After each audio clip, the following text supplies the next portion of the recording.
Please थानेदार साहब, हमारी तरह और बेटियों को मरने से बचा लो, मैं आपसे विनती करती हूँ। ये बातें कही थी काजल ने। काजल, ये जो तस्वीर आप देख रहे हैं यही काजल है। ये वो लड़की है जो मरने से पहले पुलिस वालों को एक बहुत बड़ा मैसेज दे गई, संदेश दे गई, और तो और अपनी जो पूरी कहानी है वो पुलिस वालों तक पहुंचा गई। दरअसल इस वक्त जो काजल है वो दुनिया में नहीं है, उसने मौत को गले लगा लिया है। उसके पिताजी परेशान हैं, उसके घर वालों का रो रो कर बुरा हाल है, लेकिन वहीं जो इसका ससुराल है वहाँ पर कोई मातम नहीं है, किसी को कोई फ़र्क नहीं पड़ता, किसी को कोई परवाह नहीं है। दरअसल काजल बिहार के गोपालगंज की रहने वाली है। अभी हाल ही में 7 जून को इसकी शादी नंद किशोर गिरी से हुई थी। ये जो लड़का आप तस्वीरों में देख रहे हैं ये वही लड़का है। अब शादी हो जाने के बाद कुछ दिन तक सब कुछ बहुत ठीक चला, ससुराल में बहुत अच्छे से ये रही, लेकिन अचानक एक दिन काजल को पता चलता है कि जो इसका पति है नंद किशोर, इसका अपने बड़े भाई की जो साली है उसके साथ अफेयर चल रहा है। ये लोग मैसेजेस में बात करते हैं, चोरी चोरी छुपके छुपके मिलते हैं।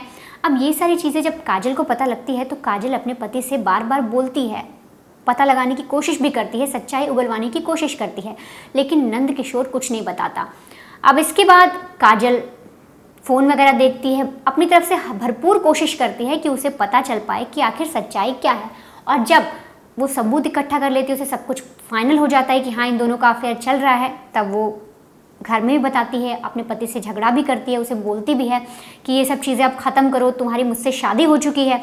ये सारी चीज़ें हो जाने के बाद भी जो नंद किशोर है वो नहीं मानता, वो बल्कि उस पर ही गुस्सा करता है। वो उसके साथ जो उसकी भाई की साली के साथ जो उसका अफेयर चल रहा था वो उसे नहीं तोड़ता, वो अभी भी उसके साथ रिलेशन कायम रखता है। अब इस पर जो काजल है वो अपने घर वालों को बताती है, साथ ही साथ अपने ससुराल में भी अपने सास ससुर सबको बताती है कि देखिए इस तरीके की चीज़ें हो रही हैं, अगर आप मेरी गृहस्थी को बचा सकते हैं तो बचा लीजिए। लेकिन ससुराल में उसका साथ कोई नहीं देता, और जो माहौल है या यूँ कहें कि जो बातें हैं वो इतनी बढ़ जाती हैं, इस कदर बढ़ जाती हैं कि जो नंद किशोर है वो काजल को मारना पीटना शुरू कर देता है, उसे प्रताड़ित करता है, एक तरीके से मेंटल ट्रॉमा देता है।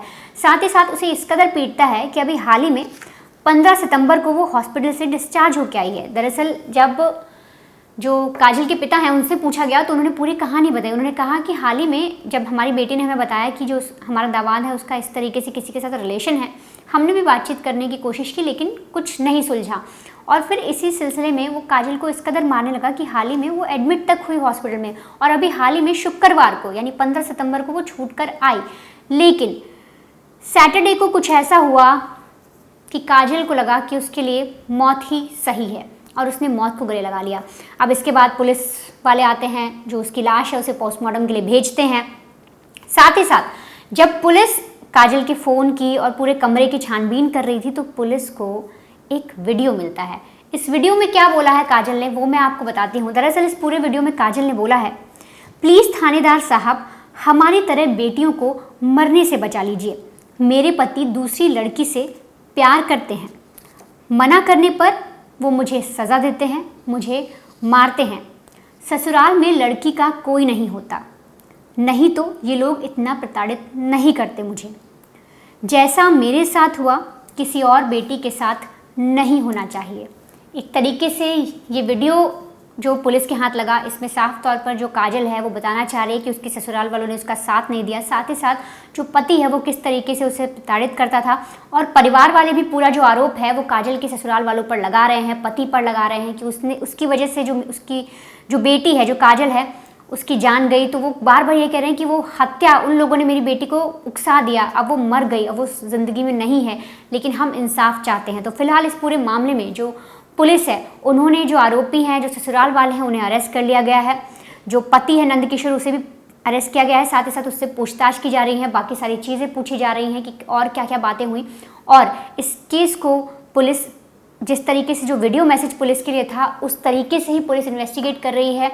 बहुत ही कम टाइम में पुलिस ने सारे ससुराल वालों को अरेस्ट भी कर लिया। उनसे अब बाकायदा हर एक एंगल से पूछताछ की जा रही है कि कहीं और कोई बात तो नहीं है, कहीं दहेज वाला एंगल तो इसमें नहीं है। तो ये सारी चीज़ें भी पुलिस अब इस पूरे केस में इन्वेस्टिगेट कर रही है।